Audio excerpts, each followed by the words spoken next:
Hello everyone, welcome to my video. তো উল্টো রথের দিন বেরিয়েছিলাম। এটা আমাদের গ্রামের রথের ঠাকুর। প্রসাদ খেতে গিয়েছিলাম, তখনই তুলেছিলাম। দেখো, তখনও রথ সাজানো হচ্ছিল। তো তারপর আমি বাড়ি চলে এসেছিলাম। আর বিকেলবেলা রেডি হয়ে পড়েছিলাম মেছেদা ইস্কন মন্দির যাওয়ার জন্য। প্রথম দিন যেতে পারিনি।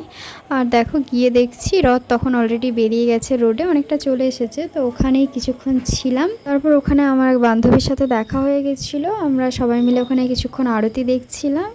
তারপর রথটা ওখান থেকে চলে যাওয়ার পর মেলার দিকে যাচ্ছিলাম। ভাবছিলাম যে এই সময় ভিড় হবে না, একটু মেলাটা ঘুরে নেব। ও মা, গিয়ে দেখছি বেশ ভালোই ভিড়।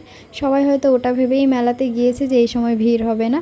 এই দেখো, আমার সাথে এরা দুজন আর ওর মা, বড় মা ছিল। তো সবাই মিলে একটু মেলার দিকে গেছিলাম, ঘুরে ঘুরে দেখছিলাম, কিন্তু প্রচণ্ড ভিড়, তাই বেশিক্ষণ মেলায় আর ছিলাম না। আরেক বান্ধবী ফোন করতে আমরা ওখান থেকে বেরিয়ে আবার রথের উদ্দেশ্যে চলে গেলাম, যে রথের সাথে সাথে আবার আসবো।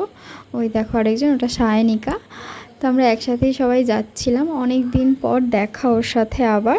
রাস্তায় আবার ওর ভাইয়ের সাথে দেখা। তো ওদের কাছে ক্যামেরা ছিল, তাই আমরা সবাই মিলে ফটো তুলছিলাম। আর ফটো তুলতে তুলতেই দেখি রথটা চলে এসেছে আমাদের কাছাকাছি।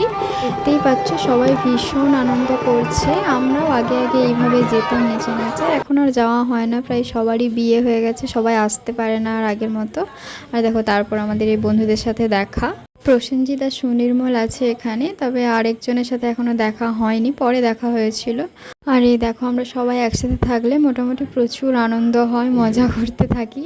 আর ও আম পেয়েছিল, তাই সেটাই বারবার দেখাচ্ছিল। তো ওখান থেকে আমরা রথের সাথেই যাচ্ছিলাম। তারপর পার্কের কাছে গিয়ে পার্কের একদিক দিয়ে ঢুকে আরেক দিক দিয়ে বেরিয়ে চলে এসেছিলাম। তারপর রাস্তায় আবার এক বান্ধবীর সাথে দেখা, এটা কবিতা। এইদিকে দেখো, ওর মেয়ে আমাকে দেখে দেখো লুকিয়ে নিচ্ছে ওর খাবারটা, ভাবছে আমি ওর থেকে নিয়ে নেবো। তারপর যখন বললাম আরে আমাকে দিতে হবে না, তখন দেখি আমার দিকে ঘুরে হাওয়াই মিঠাই খাচ্ছে। তারপর ওদের সাথে একটু কথা বলার পর আবার মেলার দিকে গেলাম ঘুরতে। তবে মেলায় ভীষণ ভিড়, তাই মেলায় বেশিক্ষণ ছিলাম না। আবার পার্কে গেছিলাম, আমাদের বন্ধুরা ওখানেই ছিল, ওদের সাথে দেখা হলো ওখানে গিয়ে।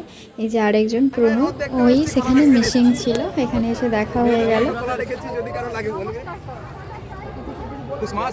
আর দেখো, বারবার ওই আমটাই দেখাচ্ছিল, ভীষণ মজা লেগেছে আমটা পেয়েছে ও। এরপর ওদের সাথে ওখানে গল্প করে কিছুক্ষণ পর বাড়ি চলে এলাম। ভিডিওটা এখান পর্যন্তই। ভালো লাগলে লাইক কমেন্ট শেয়ার করে দিয়ে চলো, টাটা।